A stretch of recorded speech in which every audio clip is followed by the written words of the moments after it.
आप लोगों का स्वागत है मेरे एक और वीडियो में। आज का जो टॉपिक होने वाला है वो डेली जीके टॉपिक का। आज टॉपिक करेंगे हम सब डच के बारे में, जो कि यूरोपीय कंपनी के आगमन में सेकंड नंबर पे भारत आए थे। तो चलिए उनसे रिलेटेड जितने भी इम्पोर्टेंट क्वेश्चन है वो हम सब एक एक करके देखने का प्रयास करते हैं, जो कि आपके पीटी एग्ज़ाम के लिए महत्वपूर्ण है, जो कि एक दिन में वस्तुनिष्ठ प्रश्न में एग्ज़ाम ली जाती है, उसके लिए अति महत्वपूर्ण है। ठीक है, तो चलिए प्रश्न संख्या 1 से देखते हैं। पुर्तगाली के बाद यूरोप से कौन भारत में व्यापार करने आए? तो इसका आंसर हो जाएगा नीदरलैंड। वहाँ के आदमी को डच बोलते हैं। ठीक है, प्रश्न संख्या 2, किसके नेतृत्व में पहला डच अभियान पूरब में व्यापार करने आए, मतलब एशिया में व्यापार करने आए? तो 1595-96 में हाउटमैन के नेतृत्व में। ठीक है, प्रश्न संख्या 3 की ओर बढ़ते हैं। डच कंपनी की स्थापना कब की गई थी? तो डच कंपनी की स्थापना 1602 ईस्वी में की गई थी। जैसे पुर्तगाली कंपनी की स्थापना की गई थी, वैसे ही डच कंपनी की स्थापना की गई। कब की गई? तो 1602 ईस्वी में। ठीक है, तो ये हो गया 3 क्वेश्चन। अब बढ़ते हैं अगले क्वेश्चन की ओर, और मेरे चैनल को सब्सक्राइब कर लीजिएगा, और वीडियो अच्छी लगी होगी तो लाइक कर लेंगे। ठीक है, चलिए बढ़ते हैं नेक्स्ट क्वेश्चन की ओर। चलिए क्वेश्चन नंबर 4 की ओर बढ़ते हैं। डच ने भारत में पहली फैक्ट्री कहाँ स्थापित की थी? तो मसूलीपट्टनम 1605 ईस्वी में की थी। जैसे पुर्तगाली ने पहली फैक्ट्री कहाँ स्थापित की थी, तो मैंने पढ़ाया था कोचीन में 1503 ईस्वी में, और डच ने कब की? तो मसूलीपट्टनम में 1605 ईस्वी में। ठीक है, प्रश्न संख्या 5 की ओर बढ़ते हैं। डच की दूसरी फैक्ट्री कहाँ स्थापित की गई? तो पेतोपोल्ली जो निजामापट्टनम में है, तो वहाँ की गई थी। प्रश्न संख्या 6 की ओर बढ़ते हैं। डच की व्यापारिक व्यवस्था किस पर आधारित थी? तो सहकारिता यानी कार्टेल पर आधारित थी। ठीक है, ये एक प्रकार का टैक्स ही होता है। तो डच की व्यापारिक व्यवस्था किस पर आधारित थी? तो सहकारिता। ठीक है, चलिए नेक्स्ट क्वेश्चन की ओर बढ़ते हैं। अब चलिए प्रश्न संख्या 7 की ओर बढ़ते हैं। डच फैक्ट्री के प्रमुख को क्या कहा जाता था? फैक्टर। जैसे कि आप कोई भी कंपनी में काम करते हैं तो उसके जो प्रमुख होते हैं, जो सीईओ या फिर जो भी वहाँ के प्रमुख होते हैं, तो जब डच कंपनी थी, डच फैक्ट्री थी, तो वहाँ के प्रमुख को फैक्टर कहा जाता था। ठीक है, किसने 1664 में डच को 3.5% वार्षिक चुंगी के बदले बंगाल, बिहार और उड़ीसा में व्यापार करने का अधिकार दिया? तो सही आंसर होगा औरंगजेब, इन्होंने ही दिया था।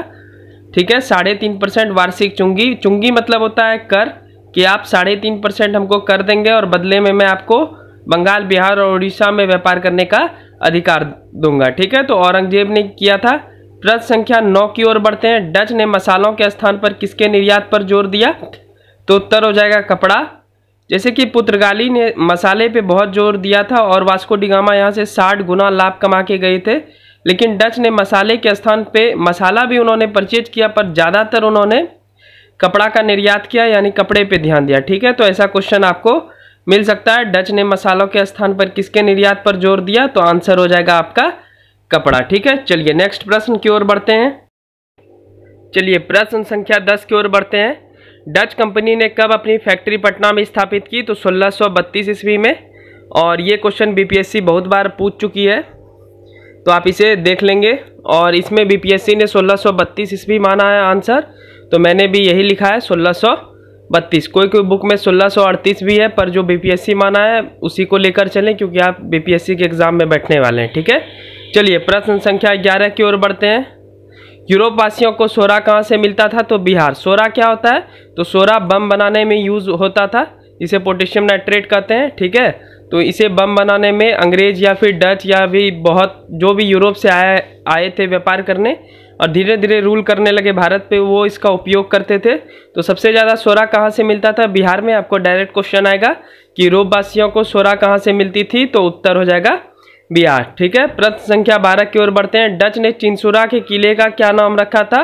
तो गुस्तावुस रखा था। ठीक है, डच ने चिंसुरा के किले का क्या नाम रखा था? गुस्तावुस। नेक्स्ट क्वेश्चन की ओर बढ़ते हैं। किस युद्ध के बाद डच का अभियान भारत में समाप्त हो गया? तो ये मोस्ट इंपॉर्टेंट क्वेश्चन है डच से रिलेटेड। तो वेदरा का युद्ध 1759 अंग्रेज विजय रहा था, और अंग्रेज और यानी ब्रिटिश और डच के बीच में ये लड़ाई हुई थी, जिसमें ब्रिटिश जीत चुके थे, और ये वेदरा का युद्ध के बाद डच का अभियान भारत में समाप्त हो गया। ठीक है, ये बहुत इंपॉर्टेंट क्वेश्चन है। बिहार में डच की प्रमुख वस्तुएं कौन कौन सी थी? तो सबसे ज़्यादा तो सूती वस्त्र यानी वस्त्र पे ध्यान था, और सोरा और अनाज भी हल्का फुल्का वो लेते थे। सोरा और सूती वस्त्र तो लेते ही थे, अनाज हल्का फुल्का लेते थे, ठीक है। उतना ज़्यादा इस पे जोर नहीं था, पर सूती वस्त्र और सोरा पे जोर था। चलिए प्रश्न संख्या 15 की ओर बढ़ते हैं। बंगाल में प्रथम डच फैक्ट्री कहाँ स्थापित की गई थी? ये भी वीवीआई इंपॉर्टेंट क्वेश्चन है। तो पिपली में की गई थी 1627 में। पटना में कब की गई थी? 1632 में। और बंगाल में कब की गई थी और कहाँ की गई थी? तो की गई थी पिपली में 1627 ईस्वी में, ठीक है। चलिए आगे और 2 प्रश्न है, वो उसे भी देख लेते हैं। चलिए आखिरी के 2 प्रश्न देखते हैं। प्रश्न संख्या 16 क्या है? डच ने अपनी व्यापार की फैक्ट्री कहाँ स्थापित की? तो जोन जोन स्थान पे जहाँ जहाँ डच ने फैक्ट्री स्थापित की थी वो मैं लिख चुका हूँ। तो ऐसा एक बार क्वेश्चन पूछ लिया था यूपीपीसीएस में, तो इसे आप देख लें एक बार, बस इसे ध्यान में रखें, इतना रट तो नहीं पाएंगे, बस ध्यान में रखें। नागापट्टनम, चिनसुरा, मछलीपट्टनम, सूरत, भरूच, आगरा, कोचीन, अहमदाबाद और पटना। पटना तो जानते हैं ही है 1632 में, जैसा कि हम सब क्वेश्चन में पहले देखे, ठीक है। प्रश्न संख्या 17 की ओर बढ़ते हैं। डच ने 1690 में कहाँ मुख्यालय पुलिकट के स्थान पर बनाई? तो चेंज कर दिया, तो नेगापट्टनम में। तो ये हो गया आपका 17 क्वेश्चन, ठीक है। तो ये था 17 क्वेश्चन डच से रिलेटेड, जो कि आपके एग्जाम के लिए बहुत उपयोगी हैं, और आप बुक जरूर पढ़ेंगे, ठीक है। मैं बुक का जल्दी ही वीडियो रिवील करूंगा, तो आप सब देख लेंगे।